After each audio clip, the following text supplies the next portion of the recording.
kumbaga ay ngayon blue side ng Aurora, red side naman ang side ng Team Falcons as we enter game number 2. Ito na ang ating favorite part.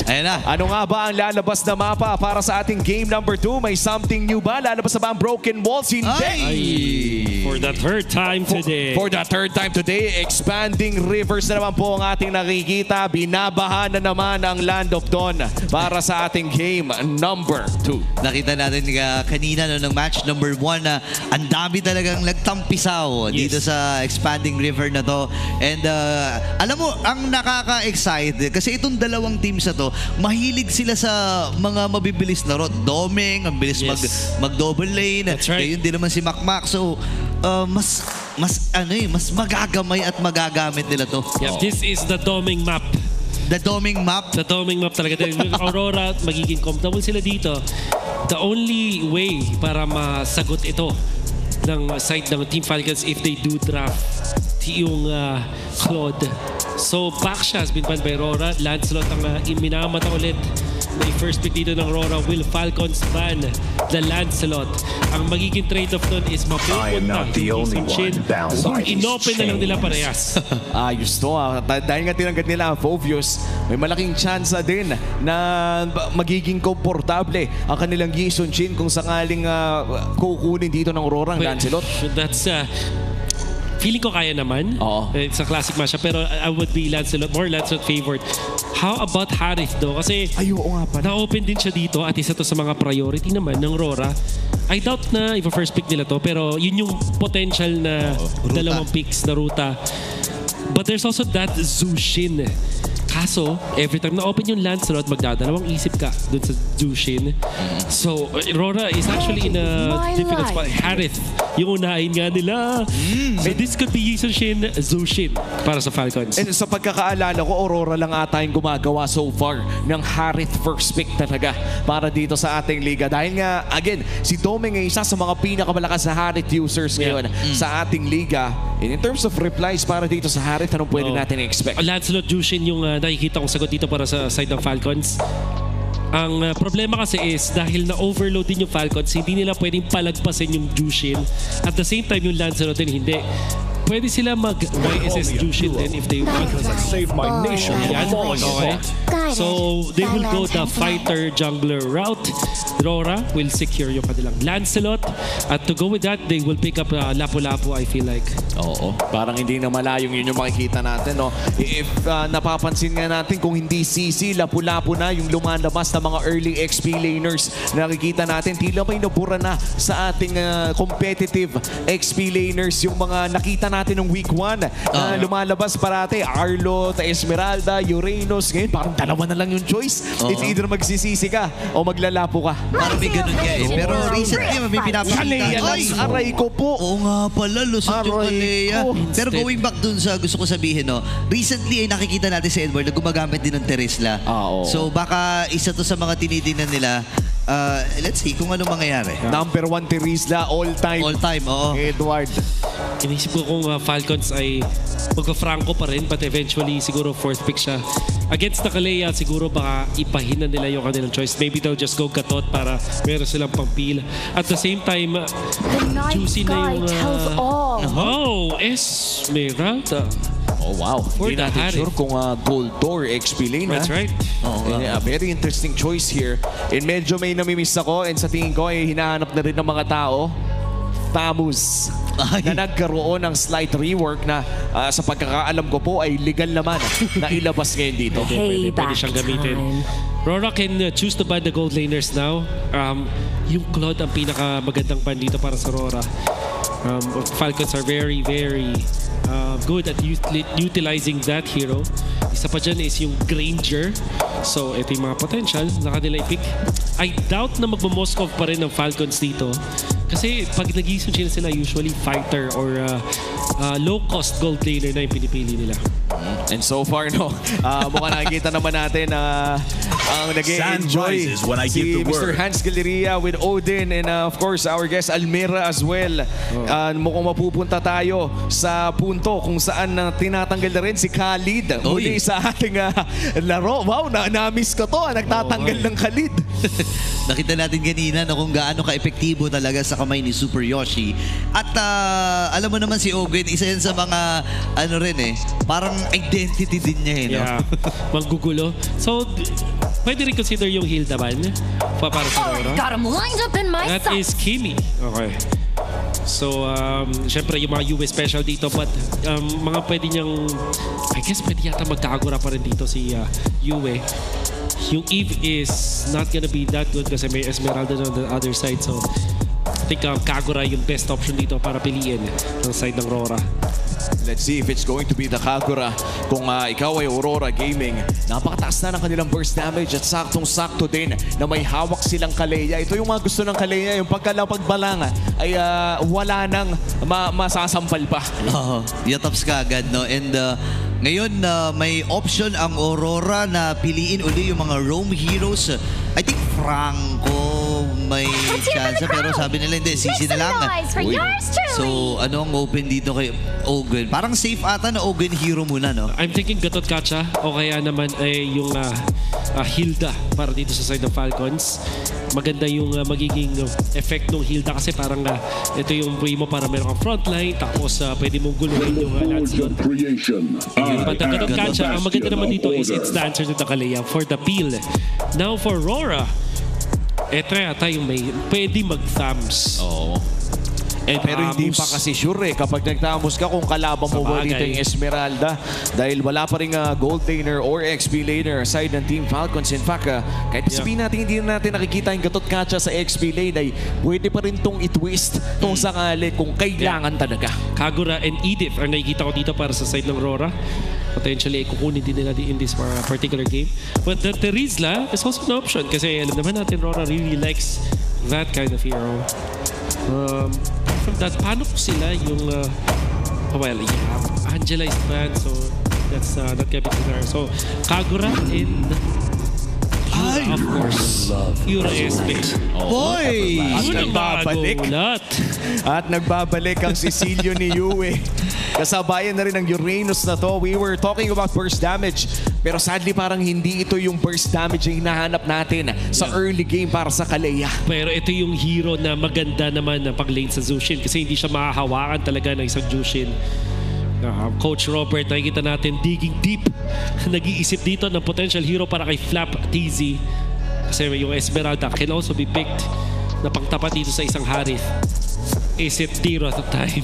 No. Dirot, no? Dirot. Men, yan ang sumira sa 1v1 ni Esme at Yura nung season 8 Yung Dirot. Nilabas yung Dirot. Nako, last week nakakita na tayo ng clips.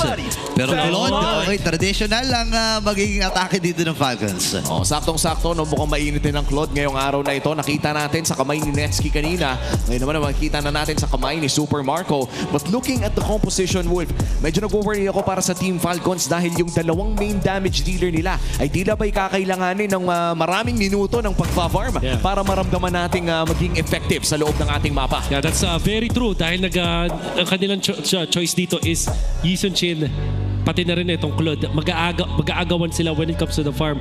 Ito namang Harith, madali lang din pag-farmin. Actually, kailangan mo lang ng 2 items, makakalaban ka agad. You can participate in the second turtle fight.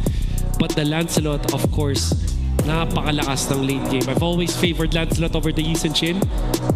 Falcons, di sila ganun ka-effective with this Yisun Chin. So we'll see kung babawi si Kyle TZ. Let's see. This is going to be a very important match para sa Team Falcons. Huling beses na nagkita ang dalawang kupunan na to nung week 1, day 1 ng season 16 ay nakalamang ang Team Falcons with a sweep. Yun na ang huling panalo na nakita nila up until to this moment na isang panalo na lang ang kailangan nila. Ang tanong ngayon ay makakabawi nga ba ang Aurora at magme-maintain na kanilang top spot? Let's welcome this game number 2. Ito na, nag-check na kagad si Owen sa mga bagay at mga heroes na pwede niyo makita Ito na talaga normally yung nagiging nagiging atake kasi gusto mong ma-maximize yung extra gold and XP mula doon sa vision buff, di ba? But kung naging passive lang din kayo parehas, okay lang din naman. Especially kung ikaw ay gacha. Ayaw mo naman talagang malayo din sa mga teammates. Medyo pang protekta ka kasi hindi ka pang total initiate. And kapag mag-isa ka, wala ka masyadong pressure na na-exert dun sa kalaban mo. Hindi siya katulad ng Khalid na pag nakita mo, aatrasan mo eh. Pag nakakita ka ng isang gatot gacha, okay lang. Tutuloy mo pa rin kung ano yung ginagawa mo. Oo, parang sasaktuhan mo lang ng saktong layo lang. Hindi mo, re-respetuhin mo pero hindi mo naman kakatakutan. Tama. O kumaga parang may aspin ka lang na nadaanan, hindi mo naman guguluhin at hindi ka rin magpapagulo. Tama lang, tama lang. Tama. Yung iba nga technique dyan, pre, kinakagat yung dila para daw hindi ka habulin. Ganun ba yun? Oo, yun yung mga lumang kasabihan. Lumang kasabihan. Lumang kasabihan. Well, sa ngayon hindi pa naman natin nakikita ang ating dynamic map.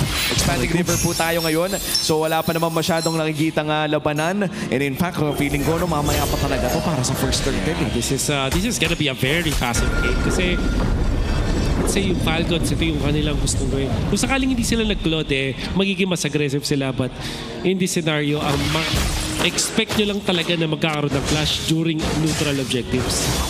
Ayan na, mag-okay, available na. Napakabilis naman talaga. Nandami siya nang galing dito sa Falcons. Si Edward nababakagad ng buhay. Pero tumama yung Sanguine's Claw. Sakit na damage mula doon sa mga bat impact. And ngayon, pa-flash na rin lamang ni Pew. Pero sumunod ang iba 5 nangyayari din. 1v1. Doming ay delikado ata sa kami ni Super Makpak. Pero kung pa rin dito ang horror, nakipagsabayan ng Super magigilawan. Pero nabuhay pa hindi. Si Pew nga nila patay. Kahit hindi nila. Wala pa ba? Kaya naman si Deeper ganyan. Pero mamatay din siya. Kaya nandun na rin. Ginamis lang. And Edward kailangan tumakas. Nabuhay pa rin mula sa Surge of Life. Mula dito kay Light. Kasama ni Super Makpak. Triple-Blazing Duets.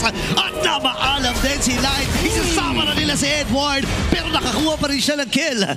Napakahabang team fight at nakita na natin ngayon na kahit first turtle pa lang, basta may expanding river ay makakalangoy ang gold laner patungo doon. Ang daming mga crucial na mga moments na nakita natin. Falcons coming up on top, but that started with that team fight dun sa may top lane, yung sabayang pagbigkas ng mga members dito ng Falcons. Ang Uranus lang yung pinili nila with the Purify. I think it was a very ambitious clash mula din sa side ng Falcons. Ginamit pa nila yung bangka ng Yi Sun-shin. But then, naka-recover sila. Ang ganda nung ultimate ng Gatot Kacha. But even better, yung pag-peel ni Light. Nakuha siya ng Tsunami Slam doon kay Kyle TZ. Kaya hindi nakapa-follow up si Kyle TZ. Eventually, Edward gets 2 kills. But they will give away so much sa side ng Falcons. Alam mo, initially, akala ko nga matatalo na ang Team Falcons sa team fight na yon. Pero I feel like with a crucial rotation as well coming in from that Claude, talagang nakita na kaya talagang butasin yung damage ng maaga pa lamang. And this Esmeralda is looking to be the better XP lane pick right now against this Uranus. Mahirap din talaga yung tapatan na yan eh. Dati luging-lugi ang luging-lugi ang Yura, pero with the changes kasi makakasabay na to. Yeah. And ang isa naman sa kina-counter kasi niya is yung yung sabayan kapag nandun na si Domigate at sumama na sa team fight. Parang hihirap siyang pumosisyon dito. Rotation speed yung importante kasi din dito. And syempre yung existence ng spells. Every time na may Purify dito si Edward, pwede siyang mangmama sa likod ng Team Falcons. Kaya nagtataka din ako talaga din sa naging rotation ng side ng Falcons going in for the Uranus. Knowing na makunat yun at may Purify, they still manage to land that now. Okay. Awang ngayon na nagamit yung Mountain Shocker. Light, pinuntahan nito si Kylie. Hindi niya natagpuan. Nabangga na rin ang bangka. Ngayon si Fury, kailangan matras. Nagamit yung kanyang beacon. Pero nandun yung Surge of Life, nananatiling buhay ang Aurora. Pero si Fury nakakuha ng pagong. Mapapangalan din si Pew. Iwan ata na din si Ogen. Nandun pa rin yung sustain. Pero si Flam DC, pinagtulong-tulungan ng 4 na miyembro. Mula sa Aurora, buhay pa rin. Apat ang tagol niya nabitawan. Kaya lang, naisa pa rin sa hukay. Itong Si Open, may blazing Unify. Hammer mo si Edward, pero si Edward nakakuha ng kill. Sabay masyado na ata malalim. Kyle TC. Iniiwas-iwasan na ni Edward yung mga pana. Hindi yung tatama. At nakalamang nga ata ang Aurora dun, ha? Oo, nakalamang at ang daming battle spells na nawala sa laban na yun. Sobrang laking lamang no para sa side ng Team Aurora. Bukod sa nabugaw nila yung Team Falcons because again, Light was so aggressive. Kinaman din talaga yung tamang gawin doon. Nakakuha sila ng turtle. Isa pang magandang ginawa dito ni Doming kahit iniwan niya doon sa may bottom lane Super Marco, mas inuna niya yung kanyang pag-rotate. Instead, nag-adjust na siya. Nakita niyo no, turtle number 1. Pati nung previous games, etong si Super Marco ay masyadong libre sa pag-contribute dun sa turtle fights. In this turtle number 2, inunahan niya si Super Marco. And Super Marco had to clear some waves. Late reaction, nakakuha ng isang kill but had to give himself up as well as his teammates. And so far, lamang na naman ang Aurora Gaming. Almost 1K gold lead. At talagang binibigyan na ng pressure ni Doming kahit ang kanyang lane dito. Ulit-ulit kinakailangan bumaba ni Open para umalaga. Pero mukhang kailangan na nga nila ipaubaya itong touring ito. Madedepensa naman bagya pero hindi na ata aabot pa. That's gonna be one turret going to the hands of Aurora Gaming. Inaabangan na lang ata nila yung susunod na objektiba which is going to be the final turtle of the game. Yeah, pag ang Aurora ang nakakuha ng lead sa first 5 minutes of the game, historically speaking, mas nananalo sila. 70% of the time, they would close out the game. And now they are ahead 1,500 gold. Nasa kanila din ang momentum. This time, Lancelot na maganda yung start. Uranus na maganda rin talaga yung start with that Black Eye Shield and the Oracle. At syempre, itong si Doming Kite. Very active with the map. They have the tools that they need to fight in the third turtle. Mukhang Team Falcons, no? Nandiyan naman na sa angulo si Flap TC. Pero hinihintay pa natin ang pagpasok ni Kyle. Kalahati na ang buhay nito. Si Demon Kyle ay ipaburst na ata. Okay, Mountain Shocker nagamit si Edward. Zinozone yung apat. Actually, 3. At malayo makukuha yun ni Demon Kyle yung pagong. Marco! Bakit ako, kailangan niya mag-play dito in the Purify. Pumasok natin si kakayanin ba? Zuconi nagamit din. Dalawang naabutan habang si Pew. Tamang flash hit lang. Sasama na rin si Kyle TC. At mamamatay si Flap sa kamay ni Demon Kyle. Ngayon naman inilex na nila. Itong si Open.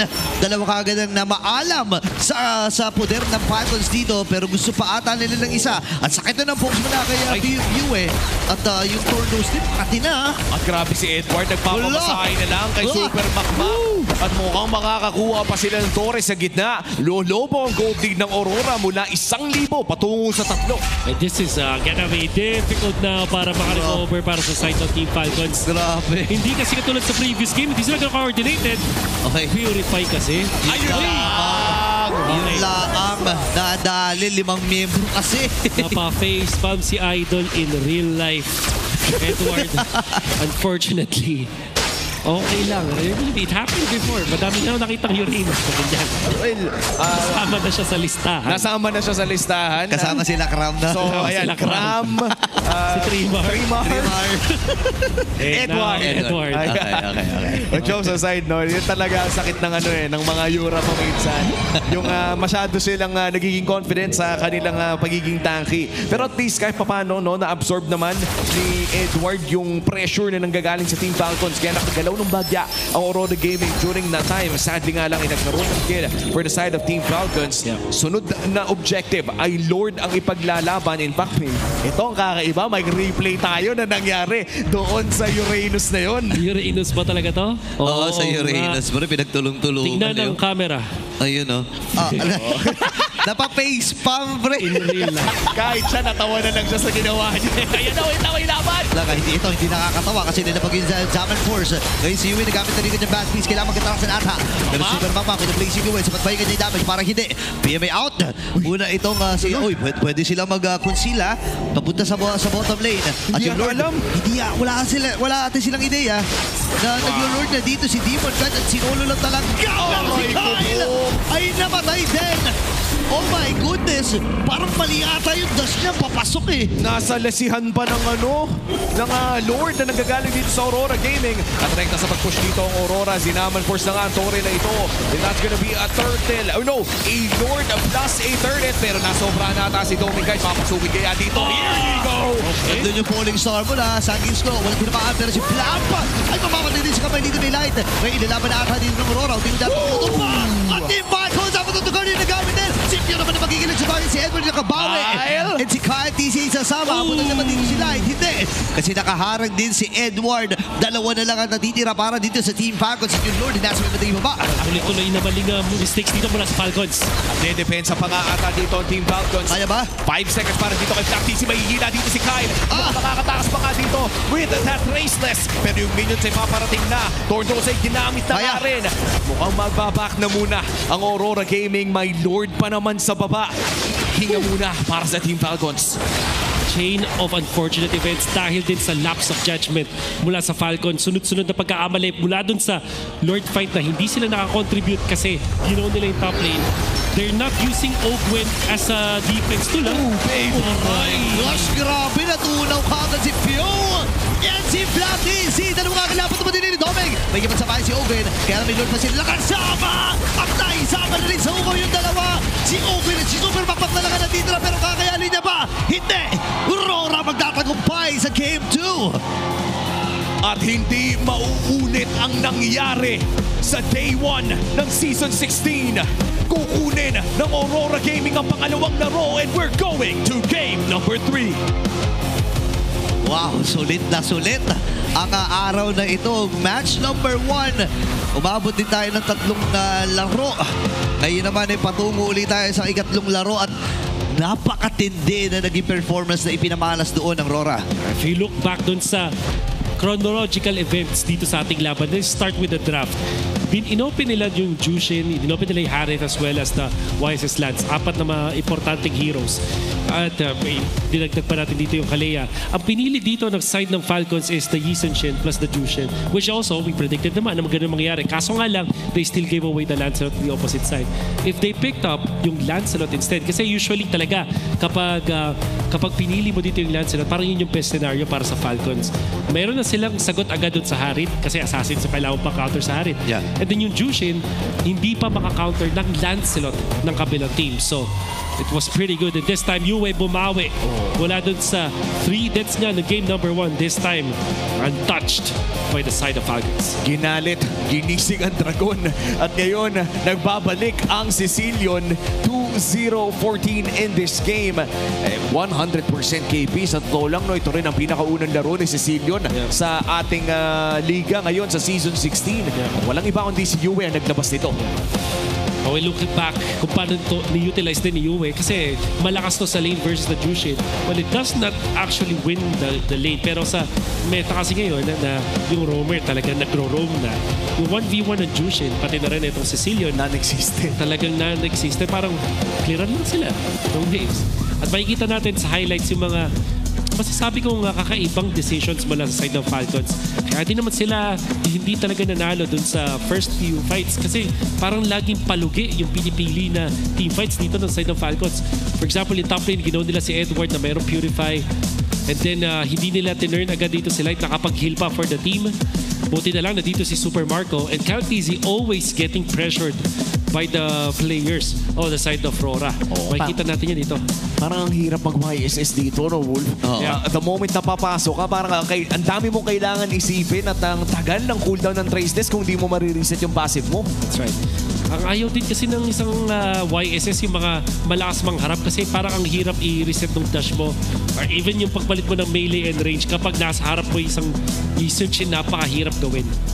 And this time, Flap TC is trying his best. Nakakuha siya ng mga pick-offs pero it's not gonna be enough. And also, I wonder why etong side ng Falcons picked up the Gatot Kacha.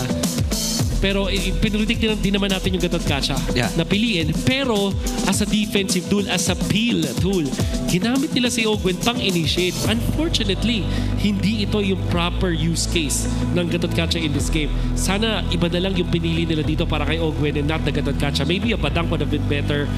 Arlot na roam. But this Gatot Kacha, ang kanyang idea is mag-defense sa pag may tinalunan yung Kalea, siya yung mag-peel. But we never saw that happen in this game. Kumbaga parang sila talaga yung sumusubok na mag-pull ng trigger. Sadly, nag-backfire yun. A fairly quick game para dito sa game number 2 na ito. Hindi na nga tayo umabot sa tinatawag nilang Sicilian late game. At higit sa lahat, hindi na natin nakita yung late game scaling na meron dito ang Team Falcons with this Yi Sun-shin, pati na rin yung Claude in 11-minute game. The quickest na meron tayo so far sa araw na ito. Nagigil din naman yung Falcons na gumawa ng play. although they have won economically yung first Turtle fight, yung Turtle 2, tapos sunod-sunod, parang nagtatry talaga sila na mag-initiate ng plays. Nagiging awkward yung position. Tapos yung mga pinipili nilang i-go, hindi madaling patayin. Kaya naman napapunish nila instead. And unfortunately, para sa Falcons, that kind of playstyle will never work sa Rora. Maganda magpwesto ang Rora ng mga players nila, mga heroes nila in the right places on the map. Katulad nung paggamit nila kay Demon Kite nung nakahiwalay yung ibang members ng Rora, nandun siya kumukuha lang ng Lord. Macro from Rora is a beauty. And Falcons used to be that kind of team. Galing sila bumasa ng mapa before. But you can feel na gigil ang Falcons na mag-start ng laban. Kaya naman ito rin yung ikinatalo nila. I think isa sa mga naging nagbigay ng usok doon, no? Kasi ang aga rin ng mga nakuhang kills si Super Marco. So inakala din nila na okay, sige, kuha ulit tayo ng team fight. Paagahin natin yung early game ni Makmak. Kasi nga naman alam natin yung nerf doon sa mga gold na nakukuha sa minions and creeps, no? Pero kasi kung iisipin mo rin, masyadong mamahalin din yung mga heroes dito ng Falcons. Kailangan ng items. It all boils down doon sa pinag-usapan natin sa simula ng larong ito na tila ba'y nag-aagawan ng resources ang dalawang carry na meron dito side ng Team Falcons. Kaya naman ang ating BPI Rich Guy, walang iba kundi si Demon Kite para dito sa larong ito on this Lancelot na sinabayan na rin ng ating game MVP na si Yue on the wingman and the carry. Unfortunately, hindi napigilan itong si Demon Kite. Ito lang ata nakita natin na 800 na GPM today na so yes, far. Puro 700 Ang dami niya kasi nakuha from kills and assists. Siyempre, ang benefit kasi ng isang Lancelot, pwede ka mag-farm sa minions at pati rin sa mga creeps, which is yung mga jungle creeps natin. At ang taas na kanyang impact. Most importantly, ang dami niya kasi